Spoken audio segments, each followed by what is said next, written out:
বন্ধুরা, বড়া তো অনেক খেয়েছেন, এরকম প্রেমের বড়া খেয়েছেন কখনো? তো আজকে কিন্তু আমি আপনাদের সামনে তাই নিয়ে চলে এসেছি প্রেমের বড়া তৈরি করার জন্য। ছোটোবেলায় কিন্তু এই বড়াগুলো আমরা খেতাম, দোকানে দেখতে পেতাম, তো দোকানদারকে জিজ্ঞাসা করলে তারা বলতো যে এগুলো নাকি প্রেমের বড়া। তো চলুন কিভাবে তৈরি করেছি এই প্রেমের বড়াগুলো দেখে নেওয়া যাক। তো প্রথমে এখানে আমি নিয়েছি ময়দা, তো এখানে 1 বাটি পরিমাণ ময়দা নিয়েছি। এর জন্য আমি এখানে 1 চামচ পরিমাণ ইস্ট আমি এখানে জলে গুলে রেখেছিলাম, সেটা আমি এখন মিশিয়ে নেব। তো বন্ধুরা দেখতে পাচ্ছেন, তো ইস্ট দেওয়ার পর কিন্তু এখানে জলে যতটুকু জল ছিল সেই জলটাই কিন্তু আমি এখানে দিয়ে দিয়েছি। তো এক্সট্রা কিন্তু আমার এখানে জল যদি লাগে তাহলে কিন্তু আমি আবারও দেবো। তো বন্ধুরা দেখুন, এখানে একটা ডো তৈরি করে নিয়েছি, একটা নরম ডো তৈরি করে নিতে হবে। তো বন্ধুরা এই ডোটা কিন্তু আমি একটুখানি যে লুচি যেরকম হয় সেই লুচির থেকেই ওরকমই হয়েছে। তো দেখতে পাচ্ছেন বন্ধুরা, তো এখানে এখন আমি একটু তেল দিয়েছি। তেল দেওয়ার পর কিন্তু ভালোভাবে এই তেলটাও আমি এখানে মেখে নেব, যাতে করে খুব সুন্দরভাবে ডোটা একটা নরম ডো তৈরি হয়। তো বন্ধুরা দেখতেই পাচ্ছেন এখানে লুচির থেকে একটুখানি শক্ত হয়েছে ডোটা, এরকমই কিন্তু ডোটা আমি তৈরি করে নিয়েছি। বন্ধুরা দেখুন, এখন ডোটা কিন্তু পুরোপুরি আমি রেডি করে নিয়েছি। তো তেল দেওয়ার পর দেখুন আরও অনেকটাই নরম হয়ে গেছে। তো এখন আমি একটা যে প্যাকেটের ভিতরে প্যাকেটের ভিতরে ঢুকিয়ে নিয়েছি, আর এটা আমি একদম মুখটা বন্ধ করে রেখে দেবো, যাতে করে এখানে কোনো রকম হাওয়া বাতাস না পায়। তো বন্ধুরা দেখুন, এটা কিন্তু আমি রাত্রেই করে রেখেছি, তো এটা কিন্তু সকালবেলা আমি নিয়েছি। তো মোট কিন্তু 6 থেকে 7 ঘন্টার মতো এটা রেস্টেই ছিল। তো দেখুন এখন আমি এটা সকালবেলা খুলবো। তো দেখুন কতটা ফুলে উঠেছে, আপনারা দেখতে পেয়েছেন। রাত্রে যখন আমি এটা রেখেছিলাম প্যাকেটের মধ্যে কতটুকু বল ছিল, আর এখন দেখুন কতটা ফুলে ফেঁপে উঠেছে।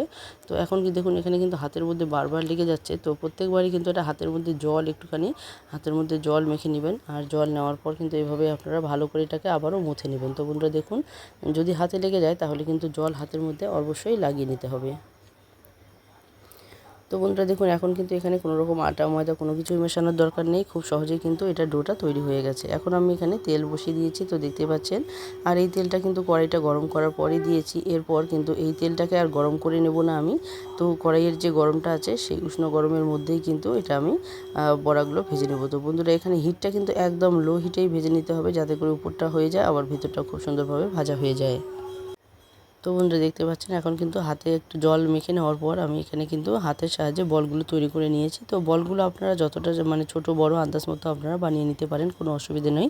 তো আমি একটা মিডিয়াম শেপ দিয়েছি, যাতে করে দেখতে বেশ ভালো লাগে। তো দেখতে পাচ্ছেন এখানে আমরা রুটি বানানোর জন্য যতটুকু বল নেই সেই আন্দাজ থেকে একটুখানি বড় সাইজ করে নিয়েছি। তো দেখতে পাচ্ছেন এখন কিন্তু এক এক করে আমি এখানে দিয়ে দিচ্ছি, আর একটুখানি তেল কিন্তু ঘুরিয়ে নিলেই ব্যাস হয়ে গেল, একটার সঙ্গে একটা কিন্তু লাগবে না। তো বন্ধুরা দেখুন, এখন কিন্তু একদম লো হিটে আমি এটাকে ভেজে নেব, যাতে করে খুব সুন্দরভাবে ভেতর থেকে একদম ভাজা হয়ে যায়। বন্ধুরা দেখতে পাচ্ছেন কতটা লোভনীয়।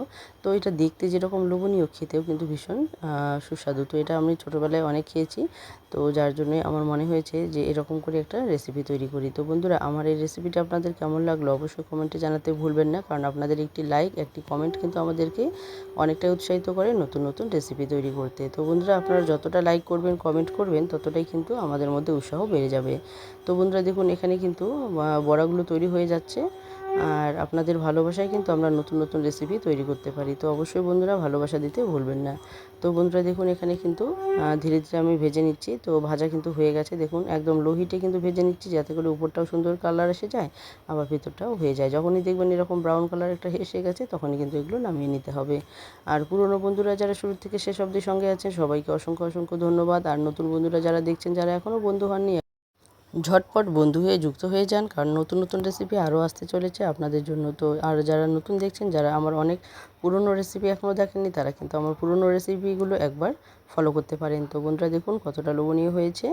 তো অবশ্যই বলবো বন্ধুরা, যদি এই রেসিপিটি ভালো লেগে থাকে অবশ্যই বাড়িতে একবার ট্রাই করে দেখবেন, আশা করি আপনাদের ভালো লাগবে। তো বন্ধুরা আজকে এখানে শেষ করে দিচ্ছি, আবারও চলে আসবো নতুন কোনো রেসিপি নিয়ে। ততক্ষণে সবাই ভালো থাকবেন, সুস্থ থাকবেন, বাই।